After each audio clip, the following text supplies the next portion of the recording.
Hey friends, welcome to the Swing My Heart podcast with your host, Kristen, Nicole, and Hannah. Come join our porch swing conversations. filled with lots of faith, hope, and heart. Hey Postables, we are back with another episode, and today we will be recapping episodes 5 and 6 of the TV series, The Edge of Forever and The Future Me. The Edge of Forever aired May 18th, 2014. Starring Carolyn Cave as Carrie Atkinson, Kendra Anderson as Caitlyn, Elise Skinny as Vanessa, Jordan Ashley Olsen as young Caitlyn, and Janaea Charpentier as young Vanessa. A little trivia for all the Hardys and the Hallmarkies out there. Janaea, we know her as Laura Campbell in When Calls the Heart. Jordan Ashley Olsen, who plays young Caitlyn. She played young Maggie in Maggie's Christmas Miracle. Hannah Daniels in Love on the Menu. And Mercy in A Mrs. Miracle Christmas. Elise, who plays Vanessa, played Lucy in Perfect Match. A letter from beyond the grave brings new hope and life to an estranged family. What were your first thoughts on this episode, Kristen? I really like this episode. I think that it's a tearjerker for sure. And the ending is really beautiful, but really sad. I love the revelation of the story, the letter story, because it kind of keeps you guessing, especially when Shane and Oliver take Caitlyn and Vanessa back to, as we'll talk about, take them back to the general store. And I think it's Vanessa who walks away because she doesn't want to be there. She's starting to remember, the last time she was there. And of course, as the viewer, you're like, okay, like what's going on? I like the mystery behind it. But I also love that we're getting closer to Rita and Norman becoming a couple. Yes. What about you? What do you think of this episode? I thought it was a very sad episode, but I thought it was a very great episode too. The acting was incredible, as it always is. Yeah. And just the writing, of course, as well, was phenomenal, as always. Yes. The episode, it starts with two sisters as kids on a camping trip with their mother. And then after that short little scene, there is a time jump to the mother revisiting the campsite and reconnecting with Maggie, who owns the general store, where she writes her letter. And it's easy to see that the mother has cancer. We don't know what kind of cancer, but that she does have cancer. And she asks Maggie for her help. And I wrote in my notes, what is the letter about? Who is the letter for? And what could she be asking help for? Mm-hmm. And then we find out that the mother's name is Carrie Atkinson. Yeah. What kind of cancer do you think she had? I don't think they don't ever say, do they? It's sad, but I would be interested to know what kind of cancer she had. Yeah, I'm not sure. They don't say how long she was battling it either. Mm-mm. I don't know if it's something that was, aggressive or was, made her sick really quickly. I'm not sure. Yeah, it's sad, but it would be interesting to know what kind. I would venture to say breast cancer because that's probably common, but then it could always be something else too. Right, because she seemed very young too, Yeah. Her mom. So the next scene, it cuts to all the Postables in the USPS, and Shane and Oliver, they had just arrived, and Rita is, going by on her roller skates. Yes, she's so cute. And then a few minutes after that, they open the package and in the letter, and it was postmarked a week ago, marked fragile. It's missing a label, and the return address was probably printed on the label, so there's no identification. And the package was misplaced. The package that was misplaced is the ashes of the deceased. Mm-hmm. So Did you think that it was who we thought it was? Yeah. Like right off the bat? Yeah. Yeah, I did too. I immediately knew it was Carrie. Yeah. And it was kind of jarring too, like, because I didn't know that you could mail ashes. And I don't think I knew so, that either. No. yeah, when they pulled out the urn, I was like, oh, okay. This is interesting. Yeah. Sad. Mm-hmm. We find out that Rita is entering the Miss Special Delivery pageant after Norman finds her application and is, going through all the, just reading some of the stuff listed on the application. I thought that was really funny. And he was like, oh, this is an application for Miss Special Delivery. Oh, yeah. So funny.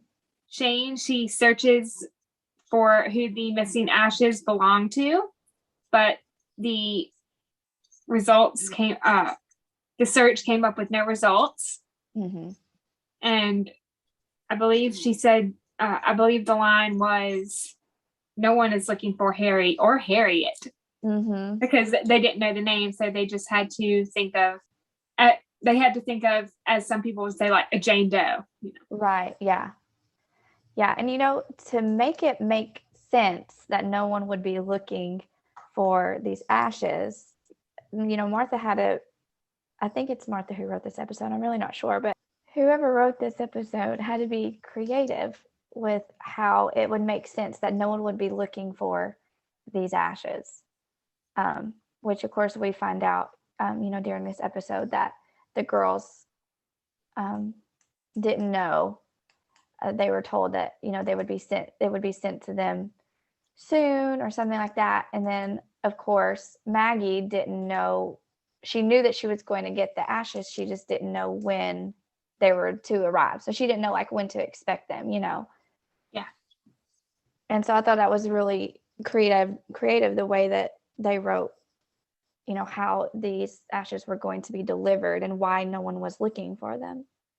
Yeah, I have it pulled up on IMDb. You were wondering about the writer. Catherine Collins wrote this episode, and the story consultant, who is a story consultant on a lot of the episodes, Brandy Harkonnen. Okay. Yeah. The package included 2 addressed envelopes. The names on those envelopes were Caitlyn Atkinson and Vanessa Doherty. After they've opened the package and they're trying to figure out the identity, Oliver opens one of the letters, and this was a letter addressed to Maggie from Carrie. And I have one of the lines written down from that letter. Carrie had written, "Thanks for being there when it mattered most. Thanks for keeping your promise." And then I wrote in my notes, what could that mean? What could she mean by that? Yeah. And then I believe even Norman asked, what does that mean? And Shane said, it means that Carrie sent herself to Maggie. A little while after they've opened the letter and the package, the postables are in the mailbox grill, and they're about to meet with Caitlyn and Vanessa. And we find out that they are indeed sisters. Caitlyn and Vanessa's parents, they would take them on a treasure hunt for their birthday, giving them clues, which led to their birthday present. And this was the scene when they were all sitting at the table, and Oliver opens the letter and he reads the letter that is addressed to both of them from their mother. Yeah. That's one of my favorite moments, is when he's out loud at the mailbox grill with everyone there. Yeah, it was a very tear-jerking scene when he was reading the letter, but it was a great scene as well. I don't know if you noticed this or if this was even on purpose at all, but I noticed how Vanessa, I mean, obviously the 2 sisters are, pretty opposite from each other as far as personalities go. And Vanessa is sitting next to Shane at the mailbox grill. And she's very similar to Shane, as in like she's wanting to like dive right in and like read the letter. Whereas Caitlyn, she's sitting on the other side next to Rita, and Caitlyn's like, no, he's saying that we can't, read it yet. And she's the more, methodical, organized one. That's how she described her mom too. And I thought that was really interesting how Vanessa and Shane were, they're kind of alike in that, in their personality. And they're I didn't sitting. even think about that. That's a great observation. Yeah, I don't know if that was, on purpose, but I thought that was interesting. Yeah, I like that. That was a great observation. Yeah. I hadn't even caught on to that. Mm. In the letter that Carrie writes to her daughters, we hear that Caitlyn and Vanessa, they have grown farther and farther apart over the last 13 years. And the first clue in the letter was two sisters meet between 7 and 72 by Caitlyn's Creek and Vanessa's Fondue. And the significance of Vanessa's Fondue is that Vanessa wanted to move to Switzerland when she was 13. And the funny story that she shares is that she decided to make fondue one day, and she ruined their mother's best saucepan trying to melt the Swiss cheese on the stove. And Caitlyn had mentioned that every time she tried to cook after that, their mother would say, "Nessa's going Swiss on us." Yeah. I thought that was a funny line. Yeah, that's cute. The Postables and Caitlyn and Vanessa, they eventually make their way back to the DLO. Mm-hmm. So this is Caitlyn and Vanessa's introduction to the DLO. Yeah. I loved, was it Vanessa's reaction to the big bear? Yeah. Yeah. Oliver says something about, like not touching anything. And she's just like, Yeah. Okay, no problem. Yeah. And then Caitlyn's like, this place is cool, or something like that. Yeah. That would probably be me. I would be Caitlyn. Yeah. Be like, this place is awesome. Yes, same here. I want to visit the DLO. For sure. We mentioned this in the last episode, but we do finally hear that Oliver's wife's name is Holly. Mm-hmm. Big revelation. After during Shane and Rita's conversation, when Rita asks why they canceled the dance. Yes. And I believe I have it written down in funny moments. Just give me 1 second to find it. So in the scene when Shane is talking to Rita about the canceled dance, Shane says, "I just think he started having too much fun and started feeling funny about it. He said he was only taking lessons so that when his wife came back, he could surprise her with his new dance prowess," or whatever. Yeah, Shane is upset. Yes. And then Rita, being the sweet person that she is, tries to, I guess, compliment Holly. And she says she's smart and pretty and funny. And I was just thinking, okay, she may be pretty and funny, but she's not smart. Right, yeah. As we learn later I have on, to disagree with Rita on that. Yeah. It makes me wonder if maybe that was the direction they were going when they first wrote this. Maybe they were going to have Holly be, more of a, more similar to Shane as far as, her intellect. Yeah. But, they changed their mind about it, because I definitely don't agree that she is smart like Shane. No, not at all. When they're all in the DLO and Norman is reading off all the creeks, the names of the creeks in the area. The name of the creek is Copper Creek, and Caitlyn mentions that her mom always used to call her Copper Katie because her hair, shined like copper, I believe is what the line was, or something. Yeah.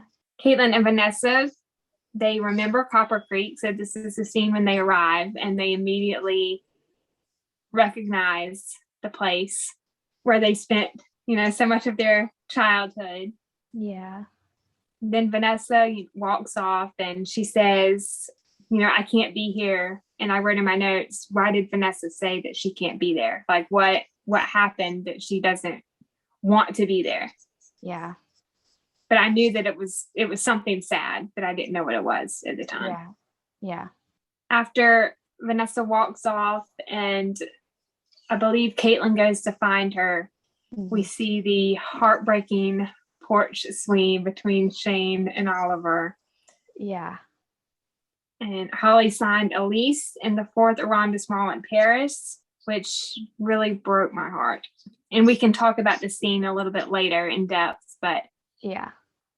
That was a big blowout they had on that porch. yeah. Wasn't expecting it at all. I think that's a I side of wasn't. Oliver that we hadn't seen before. No. Yeah. But can we just give props to Eric and Kristen because their acting Yes. was incredible. So good. The way that he says, "How dare you?" Like, Yeah. it makes, like, when I'm watching it, as an audience, like, it makes me, like, even kind of, like, tense up a little bit, like, whoa, like, Yeah. I better not make Oliver mad because, yikes. Yeah. Vanessa eventually comes back to where Shane and Oliver are at the general store. And she says that going to Copper Creek was the first thing she and her sister Caitlyn have done together in years. When Vanessa is talking to Shane and Oliver on the porch of the general store, we finally hear, what happened. And there's the flashback scene that we see part of in the opening of the episode of the camping trip. But this time it's, the extended version. And we don't know what kind of job he has, but we know that their dad is flying home. Yeah. We know that their dad is flying home from Boston, I believe. And so, Carrie tells her daughters, Caitlyn and Vanessa, that their dad is flying home for Vanessa's birthday. Yeah. And then, they drink their hot chocolate and they're talking about making s'mores and going on a hike. Yeah. And, they get up and they leave their tent to go to the general store and get supplies, I believe, for the s'mores and the hike. And then when they walk in, they hear the TV playing, and then we see that shot of the Twin Towers on 9/11, and my heart just like ripped out of my chest. I know. I couldn't believe that that's what this was all centered around. Because normally in the shows that, I'm used to watching, they don't really reference like real events, that happen like in America or in the world. Yeah. And so the fact that this episode, the flashbacks were centered around this, real event that, we all will remember for the rest of our lives, I was totally taken aback. I couldn't believe it, and it was just so sad. And still, even when I watch it and, knowing that, it's coming, it's heartbreaking. Where were you on 9/11? Like, do you remember where you were, what you were doing? Yes, I was in the 4th grade, and I remember being at school, and a boy came in. One of my classmates had a doctor's appointment that morning, and so he was late getting to class. And he came in and he said, that in the waiting room at the doctor's office, they were watching TV, and that an airplane flew into some towers in New York City. And of course, I was 9 years old. I didn't really know what that meant.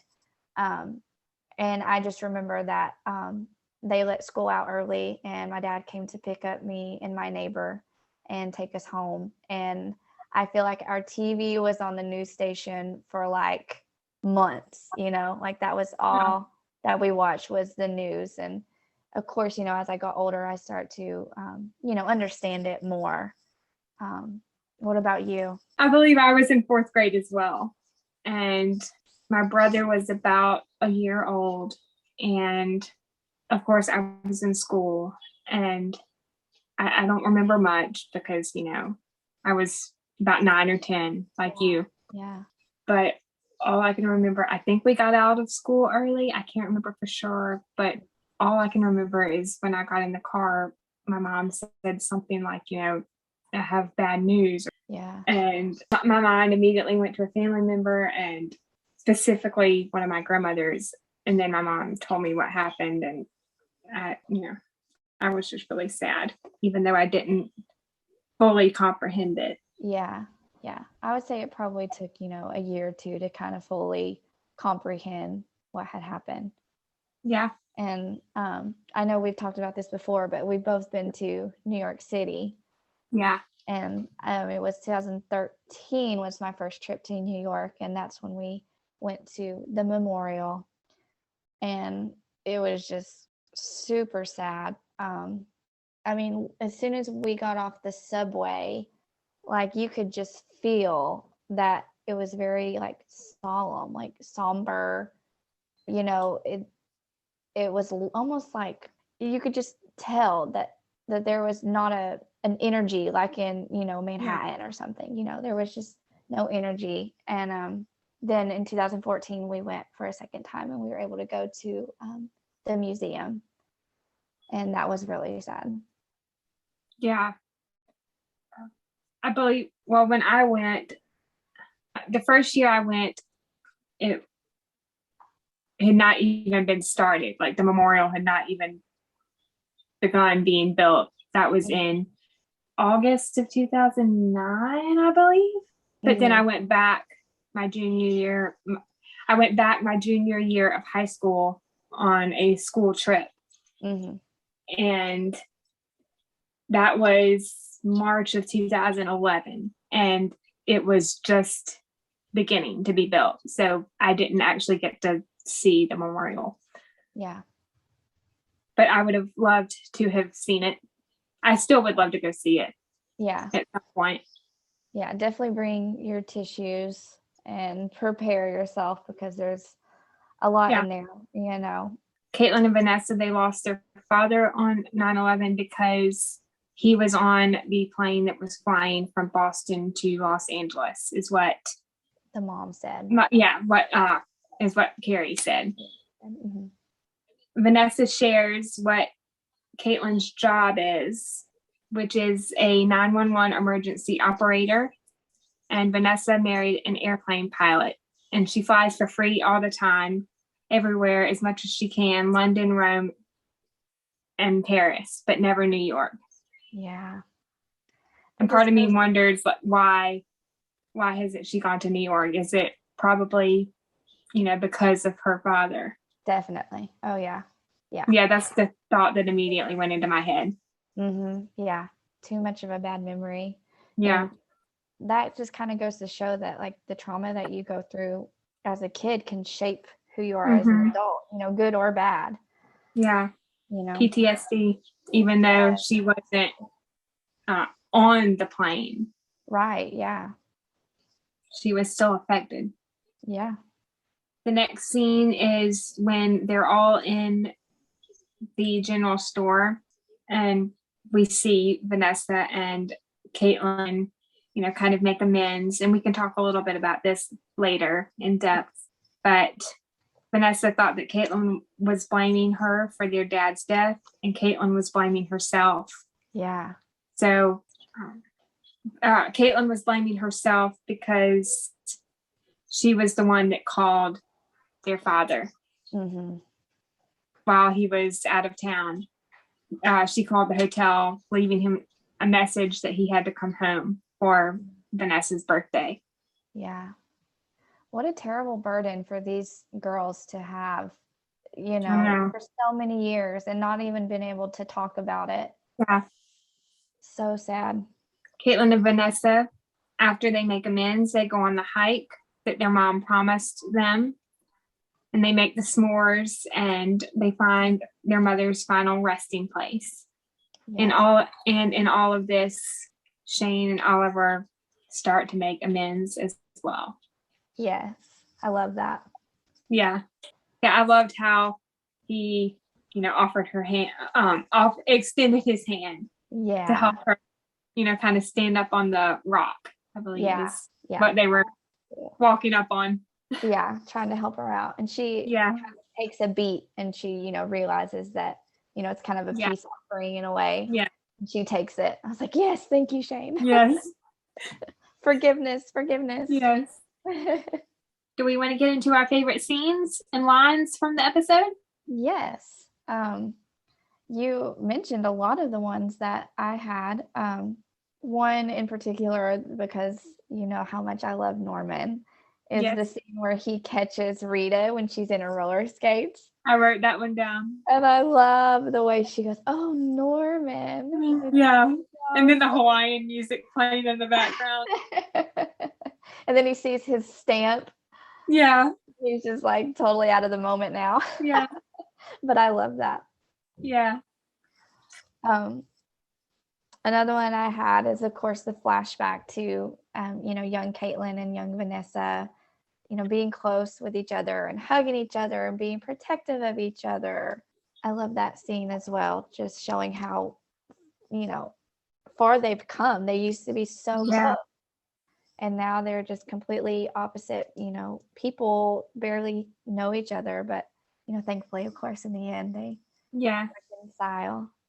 And that's another one of my favorite parts, is when they finally talk about what's been bothering them for so long. Yeah, that was one of my favorite moments too. Yeah, but their bond is so strong that they're able to forgive each other. You know, they're not going to continue to hold a grudge.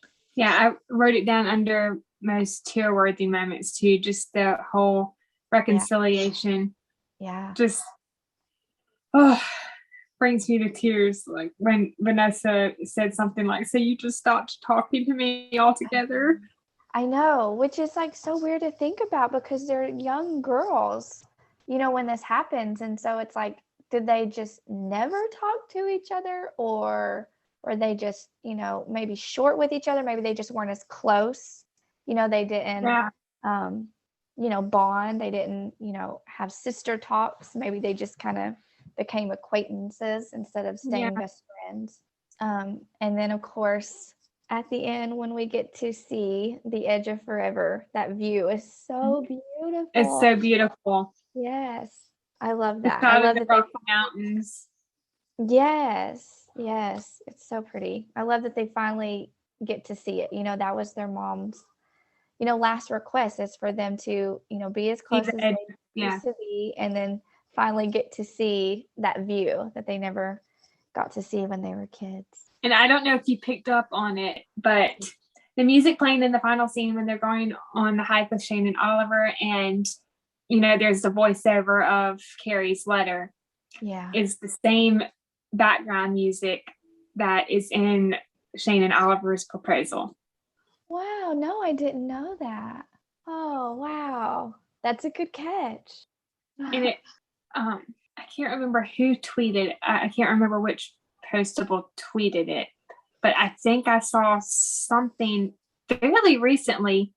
It was like, I think I saw something fairly recently with the mention of the background music and the parallel with, I guess, Carrie talking about, you know, seeing the edge of forever, and Shane and Oliver, you know, being on their way to their own edge of forever. I don't know if that makes sense, but yeah, that's awesome.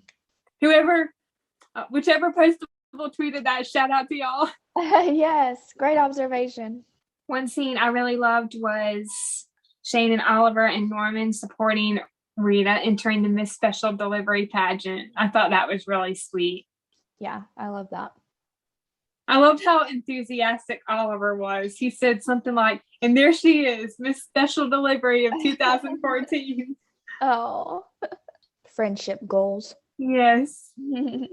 All four of them, friendship goals on and off the screen. Mm-hmm. Even though it was heartbreaking, Shane and Oliver's conversation on the porch at Maggie's was a favorite moment. Mm-hmm. Whose side are you on? What do you think? Do you think Shane? I was going to ask you that. Who do you think was in the right? I'm totally team Oliver. I think that Shane was completely out of line in telling him about Holly. I mean, not the fact that she told him about it, because, you know, it's Shane's and she's not going to, you know, keep that information, you know, inward for long. But maybe it just wasn't the right time to break that news to him. And maybe the way that her tone, You know, the way that Yeah. she came across and saying it, I think if she's going to tell him that information, it definitely should have been at a different time, not in that moment, I don't think. But I would probably say I'm more on Oliver's side in this, because I don't know that I necessarily would have, gone and looked up Holly. But at the same time, I feel like Shane did it from a place of love and like care, because she cares about Oliver. Mm-hmm. And, she just. She didn't want to see him tormenting himself anymore. Yeah, she hated she didn't want to see him being hurt or she didn't want to see him being hurt more than he already was. Yeah. And we know that Shane is very curious. So it's not unlike her to look up Holly's name once she got that information. Yeah, I don't think she did it like in a vicious way. She did it out of love, but it still could have been handled in a different way. Yeah, agree. Caitlyn and Vanessa asking Shane to read the letter from their mother, and then Oliver silently kind of encouraging her. Uh-huh. I love that little, nod he gave Shane. It was really sweet. The montage of Shane and Oliver and Caitlyn and Vanessa going on the hike and, making the s'mores. Yeah. And then the last favorite moment I have on my list, Oliver's speech to Caitlyn and Vanessa. Beautiful. Yeah. Eulogy, I guess would be the right word. Mm-hmm. Yeah. And again, can we just comment on Eric's acting? His emotion in that scene. Yeah, of course. Always brings me to tears. Yeah. Fine work, Eric. Fine work. Do we want to get into the funniest moments that we haven't already mentioned? Yes. I actually just had one left over, and that was, of course, Norman saying that his uncle Howard had his ashes in a biodegradable urn with a tree seedling in it. Then we planted him, and now he's a sapling. And when he grows up, he's going to be a Douglas fir. I love that. And then Rita said something like, maybe he'll be a Christmas tree one day. Yeah. Yes, I love that. I love all of Normanism. One I really loved was in the first scene of the Postables, when Rita, goes by on her roller skates and she asks about the dance. And Oliver says, there was an unexpected development and we were forced to cancel. And then Shane's like, funny, not quite how I remember. Funny, not quite how I remember it. It was unexpected though. Oh, yeah. And then Norman, as Shane and Oliver and Rita as well, they're walking into the DLO and he asks about the dance, but then he diverts to football and he's like, oh, hey, how did it go with the Broncos this weekend? And Oliver said, the Denver Broncos are a football team, Norman. They haven't played since February. Good to know. I'm not very athletic. Yeah, that was quick thinking on Norman's part. Yeah, when he started to ask, Rita was like, she's like, don't do it. Don't do it. Yeah. Shane's line when they're trying to figure out who the ashes belong to, and she says, we'll have old Harry or Harriet back home by lunch. Zip, zap, boom. Boom. I loved Norman and Oliver's face in that moment. They just kind of looked at each other and were like, what? The scene in the mailbox scroll when Oliver is giving Rita advice about what to do in the pageant. And he says, may I suggest a rousing speech, an homage to the written word, something by Benjamin Franklin, our country's very first postmaster general. And Shane says, oh yeah, a speech by Benjamin Franklin. Now that says entertainment. I'm with Shane on that one. Yeah. Not entertaining. Very boring. No. I wonder, part of me wonders, like, if that were said now, like if it hadn't been said in that episode, but were said in a future movie, like what Shane's reaction would be, because now she's married to Oliver and she is going to love everything about the post office. And yeah, she would probably Google like Benjamin Franklin's most like exciting speech or something like that. Yeah, that's exactly what I was thinking. She would support the idea, but she would add her own little flair to it. Yes. The last funny line I have on my list is when Shane and Oliver leave with Caitlyn and Vanessa. And this was when Shane had mentioned, Norman staying behind with Rita to help her finish her application for the special delivery. Mm-hmm. And Rita asks Norman, she's like, "What do you think, Norman?" And Norman says, "Do you want to make a volcano?" I'm like, what? That could be her talent, making a volcano. Yes. Yeah, I guess that's probably what he meant by that. Yeah, like making it just makes me think of like, kids in science fairs. Yeah, they make like the baking soda vinegar volcano. Yeah. What were some of your most tear-worthy moments that you have written down? I think we mentioned them all. Yeah, I think we mentioned them all. I mean, really just, Shane and Oliver fighting. Yeah. I don't like that. I don't either. I have the dialogue or part of the dialogue written down. Oliver says, "How dare you? How dare you invade my privacy and my wife's with that horrible machine and that insatiable curiosity of yours? Mm-hmm. I assume that's what you did. Looked up my wife's comings and goings. Just because you had the means to do so, just because you can. Because I care, Oliver. I watched you check that stupid Paris box every single day, telling yourself that she must have sent a forwarding address and convincing yourself that it just got lost in the mail and someday it'll find its way back to the dead letter office." And he says, "So what?" And then Shane says, "So what? So you can stop living in limbo and start living your life. Mm-hmm. It's my life to live. Why couldn't you mind your own business? Just let nature take its course. I'm sorry, Oliver. I'm truly sorry, but this bird has flown, my friend. This is how friends behave. I don't know. I've never had a friend like you before. Yes, well, you may presume too much." And then Shane says, "Maybe so." Yeah, that ending part. Oof. Like a knife in the heart. Yeah, it is. Yeah, that's super sad. I don't like seeing fighting. No, not at all. But I believe that scene was needed, even though it was heartbreaking. And I'm sure that we'll talk about this when we get to it, but in Lost Without You, I feel like in the chapel scene, there is a reference to this when Oliver says, "Thank you for saving my life," because Shane really did save his life. Yeah. Because if she hadn't done what she had, even though it could have been done a different way, doing what she did by looking up Holly, that kind of was the start of, helping Oliver move on. I don't know if that makes sense, but yeah, totally, it does. Mm-hmm. Like if she hadn't helped him the way she did, he would probably still be living in limbo and living with that heartbreak of waiting for Holly to come back. Yeah, he'd be miserable. Which is heartbreaking. Yeah, he would probably turn into just this resentful,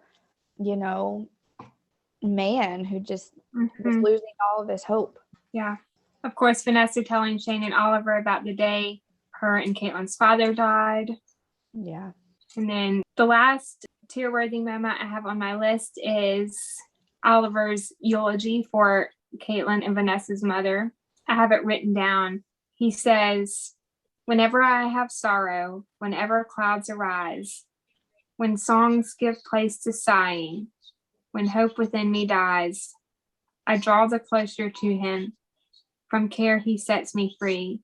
His eye is on the sparrow, and I know he watches me. His eye is on the sparrow, and I know he watches me." And this is a reference to the Bible verse, Matthew chapter 10, verse 39.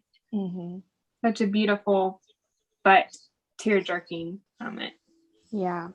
And I didn't notice this until after watching this episode a couple of times, that the bird that Oliver sees when he's with Shane on the porch is a sparrow.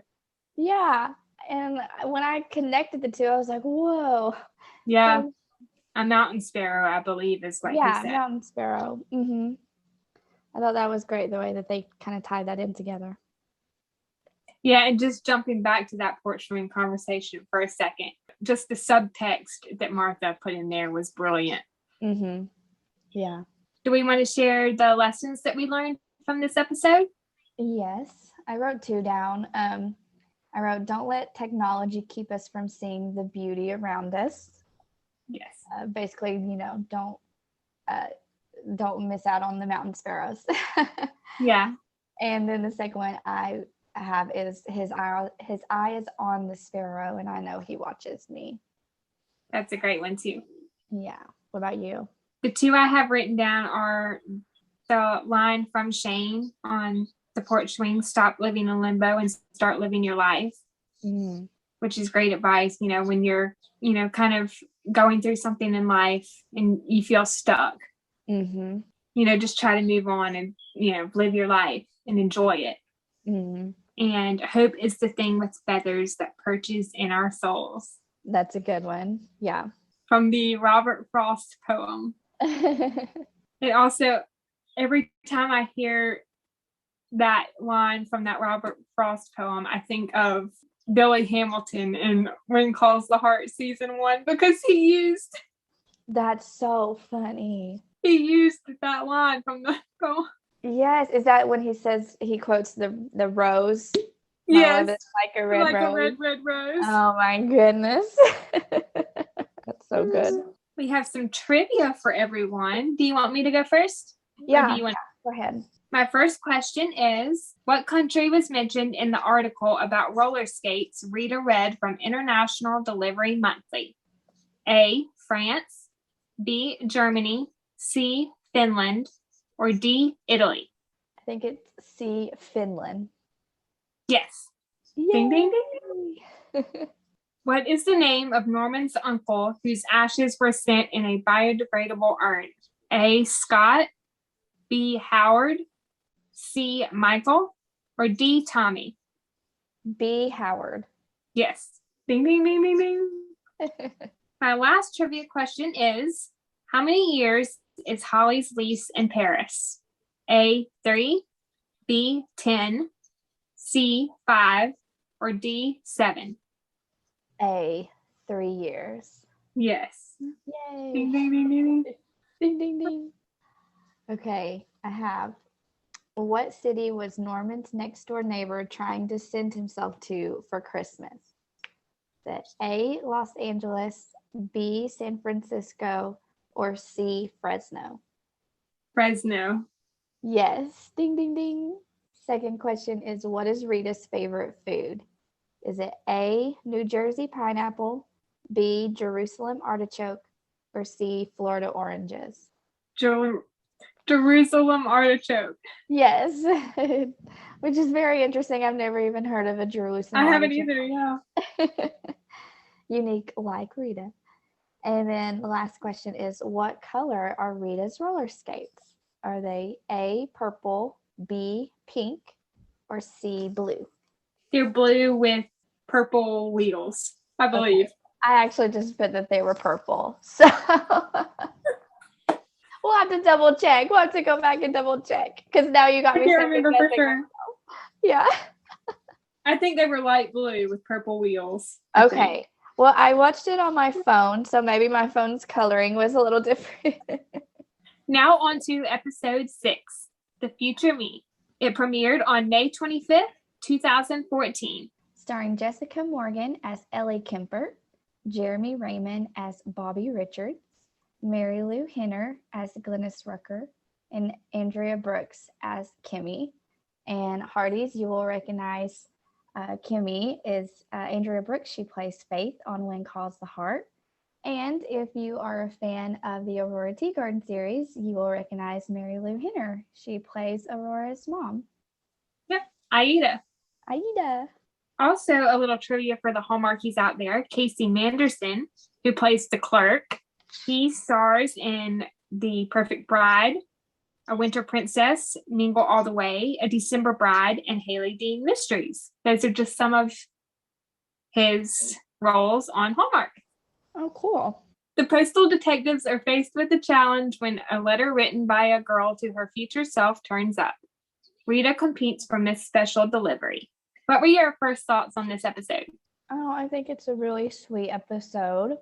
I love Ellie and Bobby's relationship. And then, of course, their wedding at the end is so pretty. Yes. And I love Rita's storyline with the pageant. Mm-hmm. You know, we're going to see a lot more of that in the coming episodes. Yes.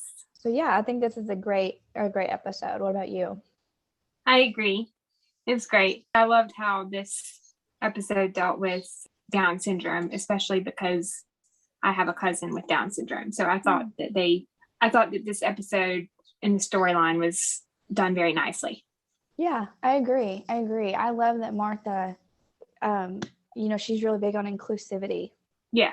Including all sorts of people, all sorts of storylines. I love that. I love that about this show. I do too. It's great. The episode opens with an exterior shot of Boulder Jones used furniture and the owner of the shop showing a young couple a desk.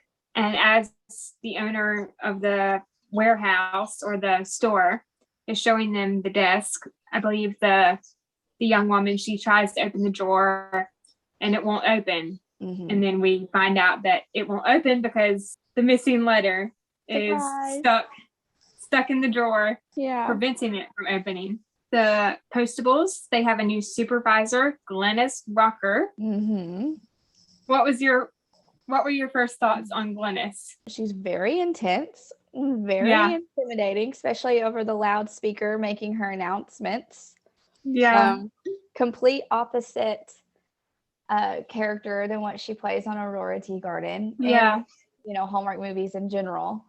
But I think she does it very well. Like, I can believe, that character is pretty intense and mean. Yeah. Yeah. What about you? I feel the same way. Yeah. I echo all of your thoughts. And from watching Aurora Tea Garden, I immediately recognized the voice. So I knew that it was Mary Lou Henner. Yeah. At the exact moment she came over the PA system, like her voice came over the PA system, and I was like, that's Mary Lou Henner. Yeah, she has a very distinctive voice. Yeah. We meet Kimmy. She is a mail carrier, and she auditioned for the Boise Miss Special Delivery pageant last month.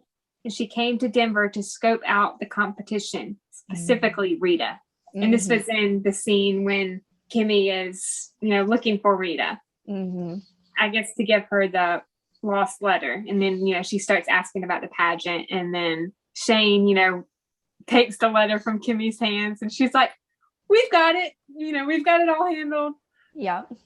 And then Kimmy, leaves. And Shane's like, Rita, she is not your friend. Yes. I love Shane sticking up for Rita. Yeah. That was being very protective of her. Yeah. And again, this is another role that I haven't seen Andrea Brooks play. It's so opposite from What Calls the Heart. Yeah. And then her as a person in general. Right. Just, she's so sweet. Character. Yeah. Mm-hmm. Oliver then soon comes in, a few minutes after Kimmy leaves. And we see him, walk over to the Paris box. And then he takes all the letters from Paris, or, all the mail from Paris, and he dumps it in, I believe, the Europe box. Is that what he dumped it in? Yeah. Yeah. And then he goes on to share with, Norman and Rita that Shane looked up Holly and she is happy in Paris. Yes.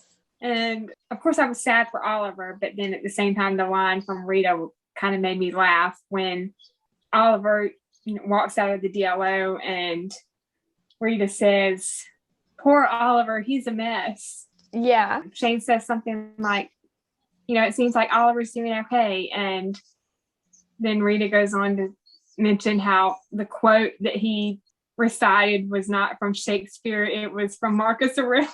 Yes. I have that under my funny moments too, that Shane is just like pretty much oblivious, thinking that Oliver is fine. But then Rita and Norman are both like, oh no, he's not doing good at all. He's so messed up. And then Norman comments on the tie. Yes. Yeah.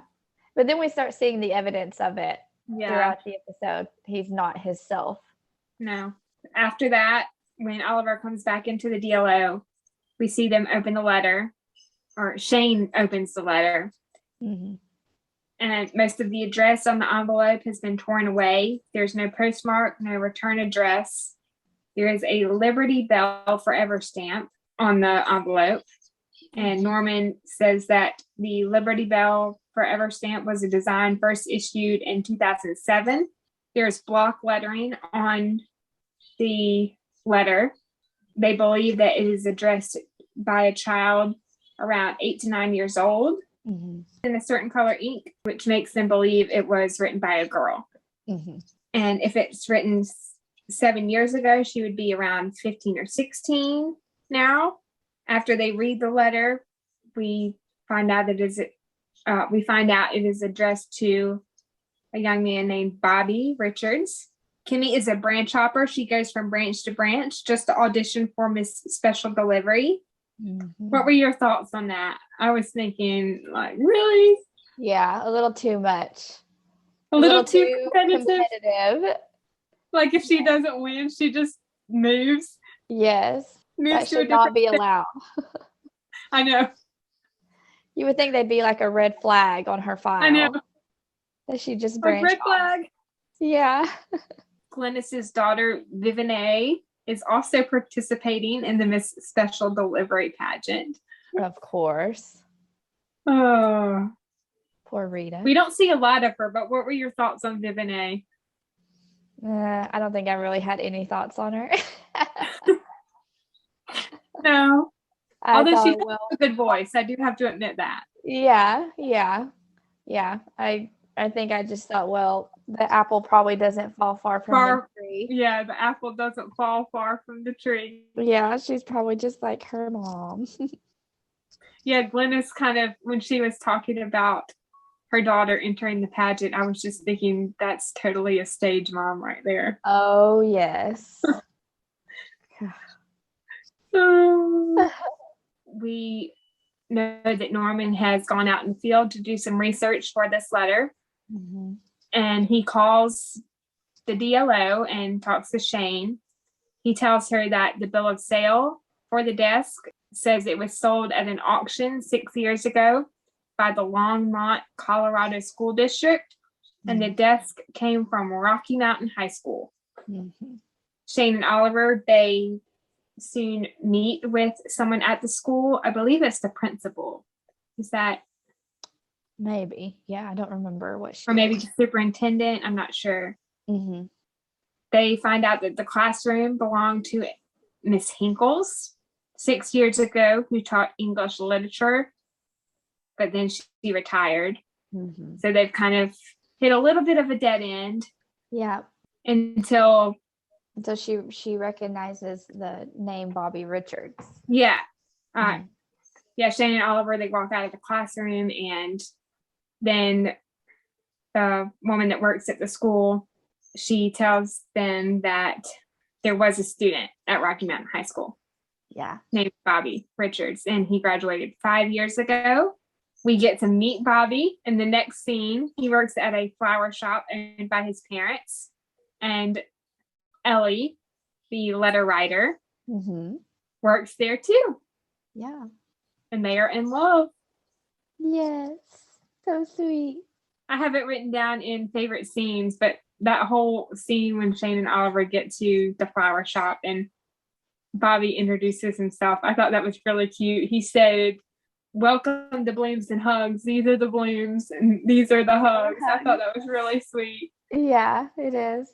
In the same scene, we see Ellie tell Shane and Oliver about the letter. It was an assignment in Miss Hinkle's English literature class 7 years ago, which would make it 2007. The assignment was to write a letter to your future self. And in this scene, the flashback, the teacher is, talking about the assignment, and she asks the students, where do you want to be in 10 years? What do you want to be doing? What do you want to be doing? And who do you want to be with? And Miss Hinkles promised to mail them back to her students in 10 years. That's That's a really cool idea, but also just thinking about the logistics of it. How is she going to Yeah, all of the addresses to I know. I was all thinking of her about that, students? and especially that since she retired, Right, yeah. Ellie and Bobby, they want to get married, but Bobby doesn't want it to happen until it's okay with her parents. And Ellie's father doesn't think she's ready to get married, which kind of broke my heart. Were you on Ellie's side or her father's side on this? I think I can see it both ways. Yeah. As a parent, it's you want what's best for your child, of course, but it's a hard situation that they're both put in. But obviously, I love the ending and the outcome. I think it's perfect. Yeah. Yeah, I've never been a parent, so I mean, I can't speak on that aspect, but I can see it both ways. Yeah. Ellie's parents got married in a restored barn in Eldora, and it is also the same place where Ellie's grandparents got married. It had lights hanging from the rafters, and as they danced, the guests threw flowers. And this was in the scene when Mr. Kemper comes to the DLO and he's talking to all of them. And he tells them that Ellie wanted a wedding just like her parents and her grandparents. Yeah. Sweet. Which I thought was really sweet, kind of carrying on a family tradition. Yeah. Oh, yeah. The last major plot point of this episode is that Oliver completely forgives Shane, and then we see them share the dance at the wedding. Yes. So great. Do we want to get into our favorite scenes? Yes. You kind of already touched on it before, but when Norman is investigating on his own and Oliver tells him that he's proud of him, and then Shane tells him that he is her hero. And I love that. Smile. Yeah. It's so sweet. I love that moment. Shane and Norman's relationship is really sweet, just like the brother sister kind of dynamic. Yes. Which we kind of we hear a little bit of in one of the big moments in the Christmas movie, which we'll get to very soon. Yes, we will. You know exactly which moment I'm talking about. I think so. Another favorite moment was, when Oliver and Norman see Rita all dolled up.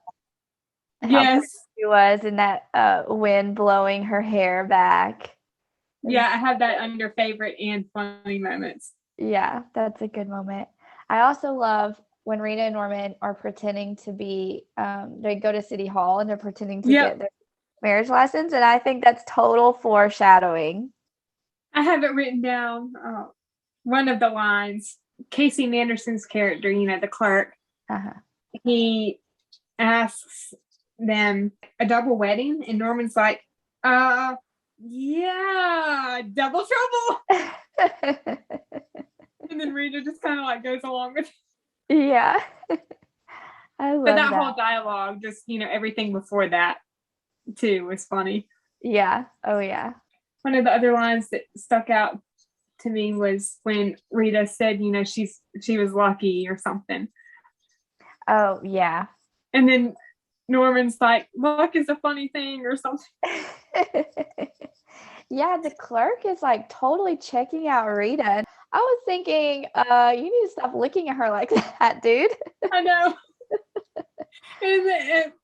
And then at the same time, I was thinking in my head, that clerk is totally not buying this fake marriage thing. Yeah. It's like, I'm not buying it.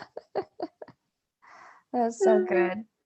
And then, of course, I love when Norman tells Rita that she is like a tree lobster, unsquashable. Yes. Okay, have you ever seen what an actual South Pacific tree lobster is? I don't think so. I need to look it up. It is so ugly. I'm going to look it up right now. And then last two things I have is Ellie and Bobby's wedding, and then Oliver and Shane dancing at the end when Oliver asked Shane to do their dance. They never got to do their dance. I'm looking up tree lobster. Ew. You're right. Wow. That is not what I was expecting at all. Whoa. I looked it up the other day and I was like, this is the most ugly thing I've ever seen. Yeah, I would freak out if I saw that. That's so funny. In my mind, I think I would prefer a vision of something like a crab, like Sebastian in The Little Mermaid. Yeah, exactly. This looks like a bug. So that's kind of funny because, Glennis keeps saying, I'm going to squash you like I feel like a bug. Yeah. Oh, goodness. So funny. What about you? Did you have any more favorite scenes? Yes. One of my favorite scenes was Shane and Oliver talking to Ellie's father.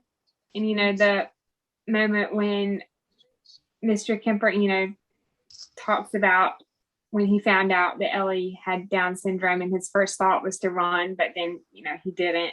Yeah. Man, that and was then, says all the nice things about his daughter, which I thought was really sweet. Yeah. Oh, yeah, totally. That was a raw conversation. Yeah. Yeah, he really opened up. Mm-hmm. Bobby talking to Oliver and Ellie's father, which we hear his name is Mark, about Ellie. Just Bobby complimenting her on her flower arrangements. I thought that was really sweet. Yeah. And then Oliver quoting the wedding song. I can't remember who it's by, but the song is, I believe the song title is There Is Love, the wedding song. Oh, okay. Yeah. And the line he says is, a man shall leave his mother and a woman leave her home. They shall travel on where the two shall be as one. Mm-hmm.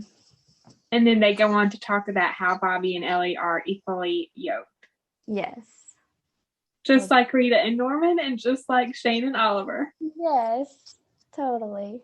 Shane and Oliver and Norman supporting Rita in the pageant. Mm-hmm. I loved Rita's line before the pageant actually starts, and she says, with friends like you guys, I feel like I've won already. Oh, yeah. Which was really sweet. I love that line. The Norman's unsquashable speech, which you just mentioned. Yeah. And then his, hand motions. Yes, I love it. Rita's speech at the pageant, I thought that was really awesome. The question that she was asked was, we live in a changing world, and the future of the Postal Service and of mail delivery itself is threatened. What words of encouragement can you share with your fellow employees? And then Rita goes on to say, some people think that the Postal Service is a relic of the past, just waiting to be squashed like a bug by its new competition. But you know what? Bugs can surprise you. I think we can learn a lot from the South Pacific tree lobster. It's not beautiful like a butterfly, and it can't create whole societies like an ant or spin webs and trap you like a spider. To tell you the truth, I don't know what it can do, but I do know what it can't do. Its shell is so tough that it can't be squashed.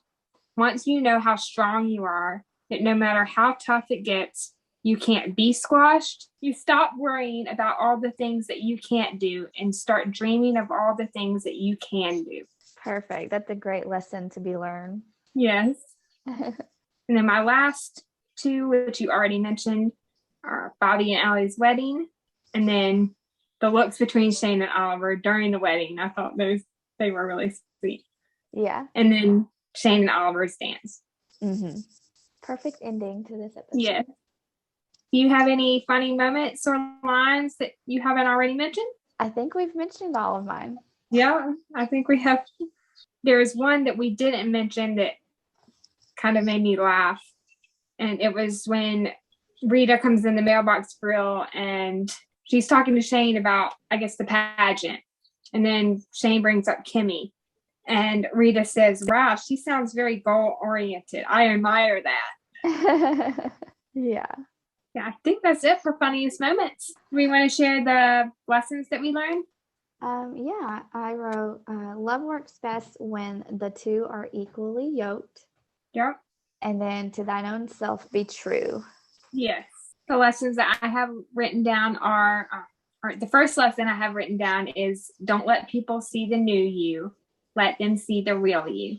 So that's just a lesson in being yourself and, not changing for anyone. Yes. Just stay true to yourself. Yes. And if people don't like the real you, then they're not worthy of your time. There you go.